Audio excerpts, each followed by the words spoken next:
sin duda, el agua es el principal elemento con el que cuentan las sociedades para su desarrollo.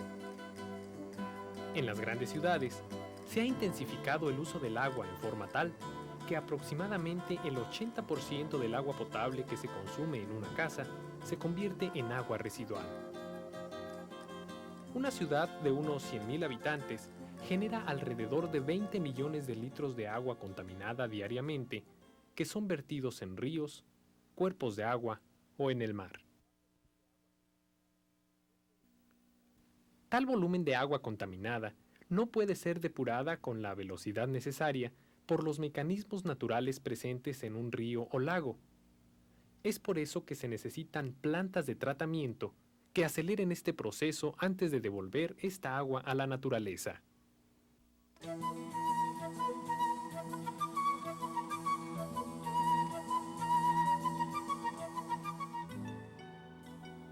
En este programa, veremos los diferentes tipos de sistemas que existen para tratar las aguas residuales, con lo que se contribuye, por una parte, a disminuir problemas ambientales y de salud pública, y por otra, a contar con el líquido para otras actividades que requieran de agua con una calidad inferior a la potable.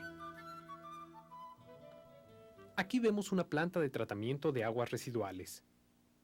Hay de muchos tipos, pero todas tienen en común que reducen a un nivel permisible los contaminantes contenidos en el agua mediante procesos dispuestos en un orden preestablecido, de acuerdo a las normas oficiales mexicanas correspondientes.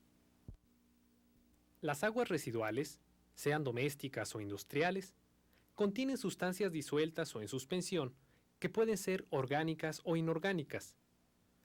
Estas sustancias tienen características totalmente diferentes y deberán ser tratadas de distintas maneras. Los desechos orgánicos serán tratados por sistemas de tipo biológico y a los inorgánicos se les tratará por medios físicos o químicos. Estos tratamientos se realizarán en plantas especiales destinadas a ello. Los pasos para el tratamiento de las aguas residuales son los siguientes. Primer paso: tratamiento preliminar o pretratamiento.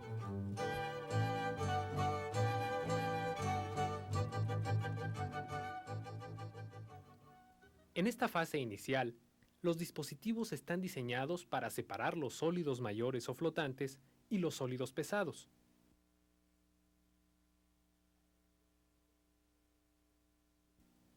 Para esto, se utilizan rejillas, desmenuzadores y desarenadores.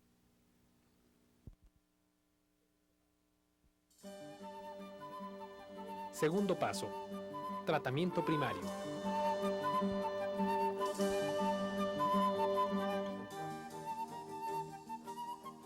En esta etapa, el agua entra a tanques de sedimentación primaria, en donde se disminuye su velocidad en forma tal que permita a los sólidos suspendidos asentarse.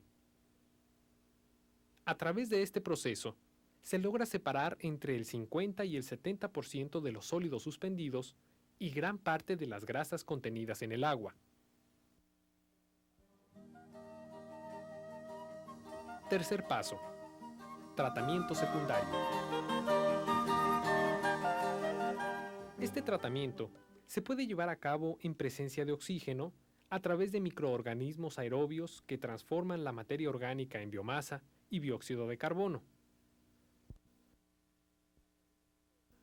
o en ausencia de oxígeno, a través de microorganismos anaerobios que transforman la materia orgánica en biomasa y en metano, aunque este último proceso es mucho menos frecuente. Los dispositivos para el tratamiento secundario se pueden dividir en dos grandes grupos: los de biomasa fija y los de biomasa en suspensión. Veamos cada uno de ellos. Los dispositivos de biomasa fija que se verán a continuación son aquellos en los cuales la biomasa queda adherida a un soporte. Por ejemplo, los filtros percoladores o filtros biológicos presentan un soporte como este, en el cual se adhieren los microorganismos hasta formar una película biológica o biopelícula. El agua residual es puesta en contacto con la biopelícula mediante un brazo distribuidor o rociador que se encarga de hacer una repartición uniforme en toda la superficie de contacto.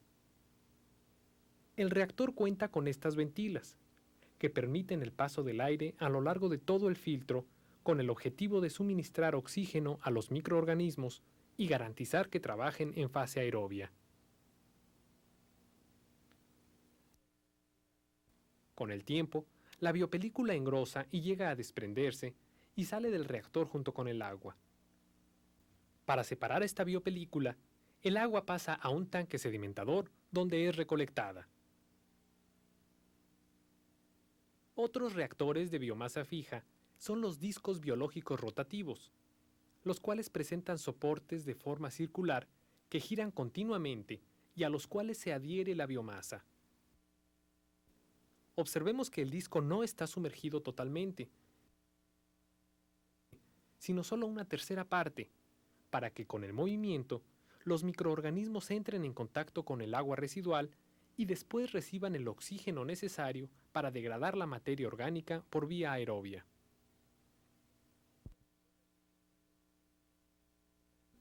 Los sistemas de biomasa en suspensión se caracterizan porque los microorganismos flotan libremente en el reactor. La biomasa forma estos aglomerados fácilmente visibles llamados flóculos.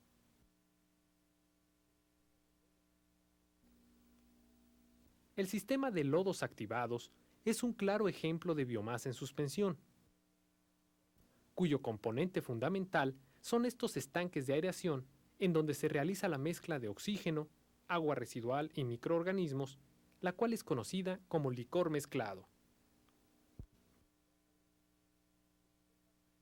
Una vez que se llevó a cabo la mezcla, el licor pasa a un tanque sedimentador en donde se separa el agua de los flóculos que se forman, los cuales son recolectados en el fondo del sedimentador para ser regresados al tanque de aireación o bien para enviarlos a un sistema de tratamiento y disposición de lodos. Otro ejemplo de este sistema son las lagunas de estabilización, las cuales son estanques creados para retener las aguas residuales hasta que los microorganismos transformen la materia orgánica en compuestos estables. Son sistemas no mecanizados y de bajo costo y se caracterizan porque los tratamientos primario y secundario se realizan en el mismo estanque. El inconveniente es que no pueden tratar caudales muy grandes. Cuarto y último paso: tratamiento terciario.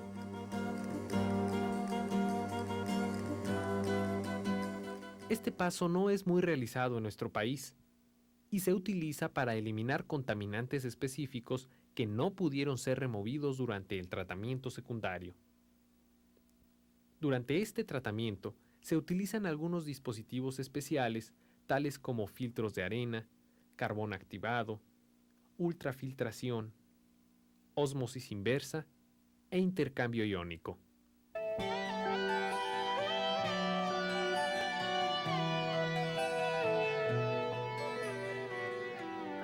Después de estos pasos, el agua se vierte en ríos y lagos, siendo menos agresiva para la naturaleza y permitiendo ayudarle en sus procesos de autopurificación. Con estas acciones, se intenta conservar las fuentes de abastecimiento de agua para uso doméstico, se previenen enfermedades, se mantienen limpias las aguas que se emplean para la propagación y sobrevivencia de la vida acuática, y se conserva el agua para poder reutilizarla en las industrias y en la agricultura.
Ya hemos visto en otros programas la clasificación general de los procesos de tratamiento de aguas residuales. En esta ocasión, revisaremos una variante del tratamiento secundario de biomasa fija, el sistema de biodiscos. Analizaremos la estabilización del sistema, las etapas de los biodiscos, la inspección del equipo y los problemas de operación.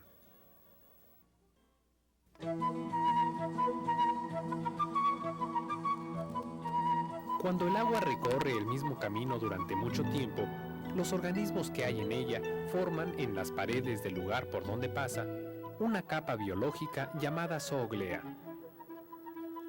Esta capacidad de los microorganismos de establecerse como zooglea es el fundamento de los sistemas de película fija, como es el caso de los biodiscos, también conocidos como discos biológicos rotativos.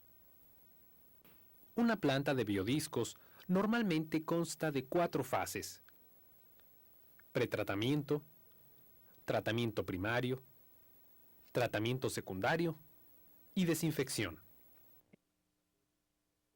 En el programa de introducción a esta serie se describen cada una de esas fases, por lo que en este video analizaremos específicamente cómo el tratamiento secundario se puede realizar a través de un sistema de biodiscos que incluye la sedimentación secundaria. Los biodiscos son una serie de discos de plástico de alta densidad que están colocados en una flecha horizontal e instalados en un tanque de concreto o acero. Al conjunto de la flecha con la serie de discos que ahora estamos viendo se le llama tambor. Un motor hace girar la flecha a una velocidad que oscila entre 1 y 2 revoluciones por minuto, manteniendo un 40% del área superficial del tambor sumergida en el agua residual. Así, los microorganismos presentes en el agua comienzan a adherirse y a crecer en la superficie de los discos. Al girar, los biodiscos airean el agua que va quedando en su superficie, con lo que se suministra el oxígeno requerido por los microorganismos aerobios para remover la materia orgánica soluble. Cada vez que el disco pasa por el agua de desecho, la biomasa absorbe nuevos nutrientes. Debido a la fricción que se genera sobre la biopelícula por efecto del giro, se desprende el exceso de biomasa, con lo que se mantiene una película de espesor casi constante. La biomasa desprendida queda en el tanque hasta que el flujo del agua la lleva fuera del reactor al tanque sedimentador secundario. El uso de discos rotativos cumple varios propósitos. Por un lado, son el soporte de la población microbiana. Por otro, sirven como dispositivos de mezclado en el tanque y además permiten la oxigenación del medio. Como podemos ver, en los tanques existen varios tambores. A cada línea de discos se le llama etapa y normalmente se emplean 4 etapas. Lo ideal es que nunca se empleen menos de 3. La ventaja de colocarlos así es que la población microbiana que se forma en cada una es especializada para degradar el tipo de sustrato específico de esa etapa. En las etapas iniciales predominan los organismos heterótrofos, mientras que las bacterias autótrofas o nitrificantes se encuentran en las etapas finales. Esta es la razón por la cual los procesos de nitrificación presentes en un sistema de biodiscos se dan en las últimas etapas, durante las cuales más del 80% del nitrógeno amoniacal es convertido en nitritos y nitratos. Lo anterior también explica por qué en las primeras etapas del sistema de biodiscos es donde la zooglea es más gruesa, puesto que es en estas donde se encuentra la mayor cantidad de nutrientes. Un factor muy importante que determina directamente el comportamiento de la biomasa es la temperatura. Por debajo de los 13 grados, la actividad de los microorganismos disminuye y por tanto también disminuye la remoción de materia orgánica. Por encima de los 32 grados, La diversidad de la población microbiana varía de bacterias mesófilas a termófilas, las cuales son menos eficientes en este proceso. Veamos ahora cuándo es que se logra estabilizar el sistema. Para esto es necesario remontarse al tiempo en que el sistema de biodiscos va a empezar a operar. Una vez que se arranca el sistema, al tercer o cuarto día, podremos observar que la película biológica ha comenzado a formarse. Después de 2 o 3 semanas, la película adquiere un color entre café y gris. Se requiere de otras 2 o 3 semanas más para que las bacterias nitrificantes aparezcan en las últimas etapas del biodisco. Una vez estabilizado el sistema, la planta operará durante largos periodos de manera ininterrumpida, para lo cual es necesario operarla adecuadamente.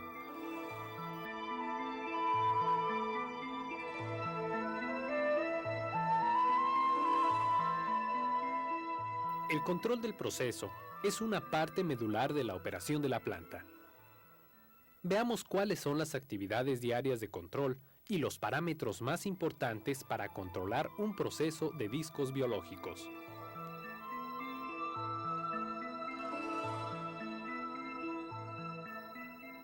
Es recomendable que diariamente se lleve a cabo la siguiente rutina para mantener el equipo en óptimas condiciones de operación. Observar que la caja del valero de la flecha no se sobrecaliente. Con la ayuda de un termómetro, verifique que no exceda los 93 grados centígrados. Si esto ocurre, hay que cambiar la pieza. También es necesario verificar que la flecha esté bien alineada. Hay que verificar que no existan ruidos anormales en el rodamiento del motor que mueve la flecha del reactor biológico. Hay que revisar que los motores no tengan calentamientos anormales.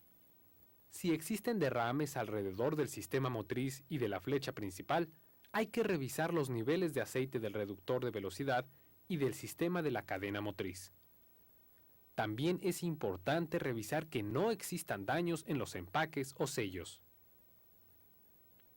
Verificar que la cadena motriz esté bien alineada y ajustada. Revisar la tensión de las bandas. Hay que tener cuidado de que las guardas sobre las partes móviles estén colocadas en su lugar. Y finalmente, es conveniente mantener limpia el área de trabajo. Ahora veamos cuáles son los principales problemas que se pueden presentar en la operación de una planta de este tipo. Durante las 2 primeras semanas de operación, es normal que se presenten desprendimientos, debido a que es una etapa de aclimatación de los organismos a la superficie del medio. Si los desprendimientos son severos durante o después del periodo de estabilización, quiere decir que existe una escasez de nutrientes o presencia de tóxicos que motiva una inestabilidad en la adherencia. Si esta situación se presenta, es necesario investigar mediante monitoreo analítico la causa del problema y encontrar la solución adecuada. Cuando se presente una excesiva acumulación de lodos en el tanque, lo que se recomienda hacer es vaciarlo para determinar el tipo de sólido existente y poder llevar a cabo la mejor solución posible. Las fallas de energía eléctrica afectan severamente el funcionamiento de un sistema de biodiscos. Si la falla es por más de 4 horas, la flecha del medio se debe girar un cuarto de vuelta por lo menos 2 veces al día para evitar una gran acumulación de crecimiento biológico en la parte baja del disco. Se debe rociar agua constantemente sobre el crecimiento biológico que no está sumergido para mantener la biomasa húmeda y evitar desprendimientos. En caso de que la falla sea por más de 12 horas, ocurrirá un desprendimiento normal de la biomasa cuando la unidad sea puesta en funcionamiento nuevamente. Si el desprendimiento es excesivo, habrán de recircularse los lodos del sedimentador secundario para reponer la biomasa. De no ser posible, se tendrá que esperar el tiempo necesario para que se estabilice el sistema. Posterior al proceso de biodiscos, el agua es conducida a un sedimentador secundario, donde se recoge la biomasa que se desprende de los discos. Después de esto, pasa por un proceso de purificación que puede ser por cloración, y una vez que ha pasado por toda esta etapa, el agua sale de la planta.